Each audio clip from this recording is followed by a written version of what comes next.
여러분, 혹시 이런 경험 있으신가요? 갑자기 머리가 아프거나 소화가 안 되거나 피곤함이 몰려올 때, 이런 증상들 단순히 불편한 게 아니라 우리 몸이 보내는 중요한 메시지일 수 있다는 사실 알고 계셨나요? 우리 몸의 언어를 이해하고 자연스럽게 건강을 회복하는 방법에 대해 알아보겠습니다. 여러분의 몸이 전하는 메시지 함께 들어볼까요?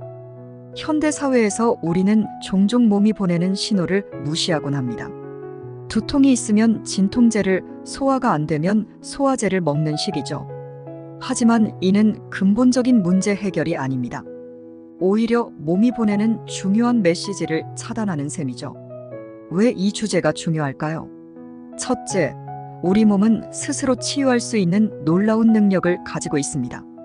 둘째, 증상을 억누르는 것이 아니라 그 원인을 이해하고 해결할 때 진정한 건강을 얻을 수 있습니다. 마지막으로, 이런 접근 방식은 장기적으로 약물 의존도를 줄이고 삶의 질을 높일 수 있습니다. 자, 그럼 핵심 개념들을 살펴볼까요? 첫째, 몸살이라는 개념입니다. 몸살은 단순한 불편함이 아니라 우리 몸이 스스로를 치유하려는 과정입니다. 예를 들어, 열이 나는 것은 몸이 바이러스와 싸우고 있다는 신호입니다. 둘째, 자연 치유력입니다. 우리 몸은 스스로 균형을 잡고 회복하려는 놀라운 능력을 가지고 있습니다. 상처가 저절로 아무는 것처럼 많은 질병도 적절한 환경만 주어진다면 자연스럽게 치유될 수 있습니다. 셋째, 전체론적 접근입니다. 우리 몸의 모든 부분은 서로 연결되어 있습니다. 따라서 한 부위의 증상은 전체 몸의 상태를 반영하는 것일 수 있습니다. 여기서 많은 분들이 그렇다면 모든 약은 나쁜 건가요? 라고 생각하실 수 있습니다. 그렇지 않습니다. 약물 치료가 필요한 상황은 분명히 존재합니다. 다만 모든 증상에 즉각적으로 약을 사용하는 것은 재고해 볼 필요가 있다는 거죠. 또 다른 오해는 자연 치유만 믿다가 병을 키우는 것 아닌가요? 라는 것입니다.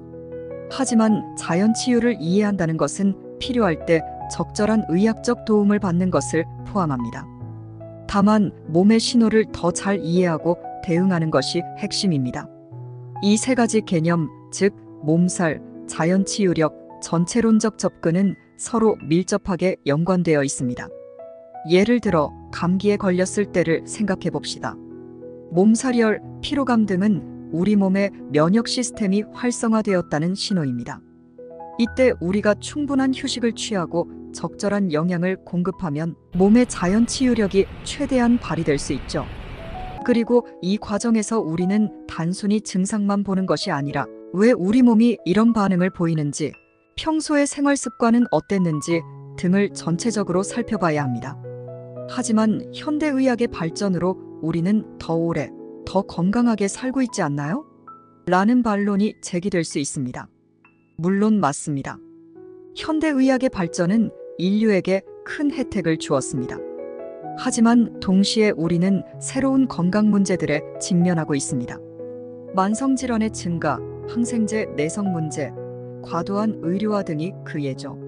이는 단순히 증상을 제거하는 접근만으로는 해결하기 어려운 문제들입니다. 따라서 우리에게 필요한 것은 현대의학의 이점을 활용하면서도 우리 몸의 자연 치유력을 존중하고 활용하는 균형 잡힌 접근입니다. 이는 질병 예방과 건강 증진에 큰 도움이 될 수 있습니다.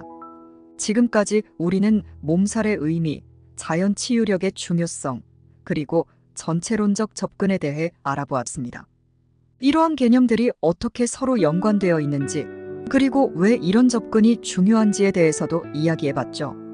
이제 이 개념들을 어떻게 실제 생활에 적용할 수 있는지 알아볼까요? 자, 이제 좀 더 구체적인 예시를 통해 이 개념들을 깊이 있게 살펴보겠습니다. 먼저 두통의 경우를 생각해 봅시다. 현대 사회에서 많은 사람들이 두통으로 고통받고 있죠. 대부분의 경우 진통제를 복용하지만 이는 일시적인 해결책에 불과합니다. 두통은 다양한 원인에서 올 수 있습니다. 스트레스, 탈수, 안구 피로, 목의 긴장 등이 그 예죠. 따라서 두통이 왔을 때 우리는 먼저 내 몸이 지금 무엇을 말하려고 하는가? 를 생각해 봐야 합니다. 물을 충분히 마시고 잠시 휴식을 취하고 목과 어깨의 긴장을 풀어주는 것만으로도 두통이 완화될 수 있습니다. 이는 단순히 증상을 없애는 것이 아니라 몸이 보내는 신호에 적절히 대응하는 것입니다. 또 다른 예로 소화불량을 들 수 있습니다. 소화제를 먹는 대신 우리는 먼저 식습관을 점검해 볼 수 있습니다. 과식을 하지는 않았는지, 스트레스 상태에서 급하게 먹지는 않았는지 등을 살펴보는 거죠. 더불어 전통적인 방법들도 도움이 될 수 있습니다. 예를 들어 생강차를 마시거나 복부를 따뜻하게 해주는 것이 소화를 도울 수 있습니다. 이런 방법들은 부작용 없이 우리 몸의 자연 치유력을 돕는 방법들이죠. 자, 그럼 이제 일상생활에서 이런 개념들을 어떻게 적용할 수 있는지 구체적인 방법을 알아볼까요? 증상 일기 쓰기. 몸의 변화를 매일 기록해 보세요. 이를 통해 증상과 생활 습관의 연관성을 파악할 수 있습니다. 휴식의 시간 갖기. 하루에 10에서 15분이라도 깊은 호흡과 명상의 시간을 가져보세요. 이는 스트레스 관리와 전반적인 건강 증진에 도움이 됩니다.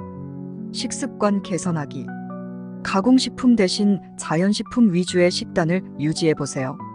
이는 소화 기능 개선과 전반적인 건강에 도움이 됩니다. 규칙적인 운동하기. 격렬한 운동이 아니더라도 매일 30분 정도 걷기만 해도 큰 효과가 있습니다. 충분한 수면 취하기. 수면은 우리 몸의 자연 치유력이 가장 활발히 작용하는 시간입니다. 7에서 8시간의 충분한 수면을 취하세요. 이런 방법들을 꾸준히 실천한다면 여러분의 건강은 자연스럽게 개선될 거예요. 지금까지 우리 몸이 보내는 신호와 자연 치유의 지혜에 대해 알아보았습니다. 기억하세요. 우리 몸은 스스로를 치유할 수 있는 놀라운 능력을 가지고 있습니다. 증상은 단순한 불편함이 아니라 우리 몸이 보내는 중요한 메시지입니다. 가장 중요한 건 우리 몸의 소리에 귀 기울이는 것입니다. 증상을 무시하거나 단순히 억누르려 하지 말고 그 의미를 이해하고 적절히 대응해야 합니다. 이를 통해 우리는 더 건강하고 활기찬 삶을 살 수 있을 것입니다.